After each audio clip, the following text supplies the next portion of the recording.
बहुत दुख के साथ, बहुत अश्रुपूरित श्रद्धांजलि के साथ मनमोहन सिंह जी को अलविदा कहना पड़ रहा है।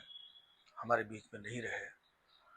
अ, कुछ उनकी मेमोरीज जो मेरे जहन में है वो मैं ऐसे मौके पे शेयर करना चाहता हूँ कि जब मैं बहुत सारे शोज करता था, कॉमेडी सर्कस करता था, उसमें मैंने मनमोहन सिंह जी का पूरा गेटअप ले करके, मनमोहन सिंह बन करके अ, मैंने एक एक्ट किया था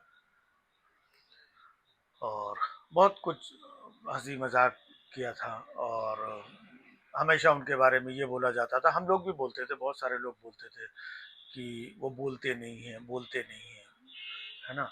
और वाकई में वो बोलते नहीं थे और अब उनकी बोली हमेशा के लिए खामोश हो गई है। और वैसे भी जो बड़े लोग होते हैं वो बोलते नहीं हैं, वो करने पे ज़्यादा विश्वास रखते हैं। मनमोहन सिंह जी ने देश को जिन ऊंचाइयों पे पहुंचाया, देश के लिए जो किया, शायद वो पिछले 75-76 सालों में वो किसी एक आम व्यक्ति की बात नहीं थी। और वो व्यक्ति अद्भुत थे। मतलब आजकल तो लोगों के अंदर एक लालसा होती, इच्छा होती है प्रधानमंत्री बनने की, पद पे बने रहने की, चिपके रहने की। उसके लिए बहुत कुछ षड्यंत्र रचना पड़ता है, बहुत कुछ मीडिया का सहारा लेना पड़ता है, बहुत सारे पैसे खर्च करने पड़ते हैं, बहुत सारा झूठ सच पता नहीं क्या क्या करना पड़ता है। समय वक्त बदल गया है, लेकिन मनमोहन सिंह जी अ, शायद अपनी काबिलियत की वजह से प्रधानमंत्री बने। और सिर्फ प्रधानमंत्री बने ही नहीं, वो दोबारा प्रधानमंत्री बने। उससे पहले जब वो वित्त मंत्री हुआ करते थे, देश उस वक्त बहुत आर्थिक परेशानियों से गुजर रहा था और उन परेशानियों से निकाल करके देश को एक मुख्य धारा में और विश्व पटल में उन्होंने शामिल किया। और एक बहुत बड़े अ, आर्थिक रणनीतिकार, आर्थिक जानकार, आर्थिक सुधारकार के रूप में उनको हमेशा याद किया जाएगा। जो उन्होंने सच्चे मन से, सच्चे भाव से, अपनी काबिलियत से देश को जहां पर पहुंचाया, वो वाकई में बहुत अद्भुत था। आज पूरा देश, भले ही वो किसी पार्टी के हों, किसी दल के हों, और लेकिन जो जानकार लोग हैं, जो उनकी शख्सियत के बारे में, उनकी काबिलियत के बारे में जानते हैं, वो सारे लोग आज उनको बहुत मिस करेंगे। और चूंकि वो हमारे दौर के प्रधानमंत्री थे, हमारे दौर के इन द सेंस कि जब हम लोग अटल जी को भी बहुत चाहते थे, और 2004 में जब अटल जी प्रधानमंत्री नहीं रहे और मनमोहन सिंह जी ने सत्ता संभाली, तो उस वक्त बहुत ज़्यादा अप डाउन ये थे, बट उन्होंने संभाला। और उनके बारे में पता नहीं क्या क्या कहा जाता रहा कि रिमोट कंट्रोल प्रधानमंत्री हैं, ये ऐसे हैं, ये बोलते नहीं हैं, ये साइलेंट हैं, ये साइलेंट मोड पे हैं, ये मोबाइल प्राइम मिनिस्टर हैं। लेकिन मनमोहन सिंह जी के बारे में ये कि कभी उन्होंने किसी टीका टिप्पणी का कभी कोई जवाब नहीं दी।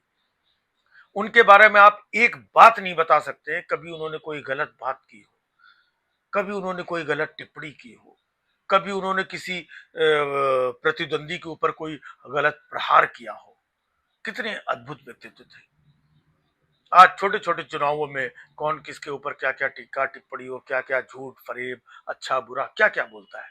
लेकिन मनमोहन सिंह जी 10 साल प्रधानमंत्री रहे, लेकिन कभी कोई टीका टिप्पणी, अच्छा बुरा कुछ नहीं। सिर्फ उनका एक फोकस था, काम काम काम। और उन्होंने काम से ही देश को आगे बढ़ाया, काम से ही वो प्रधानमंत्री बने, काम से ही वो रिपीट हुए, काम से ही आज पूरा विश्व उनको जानता है।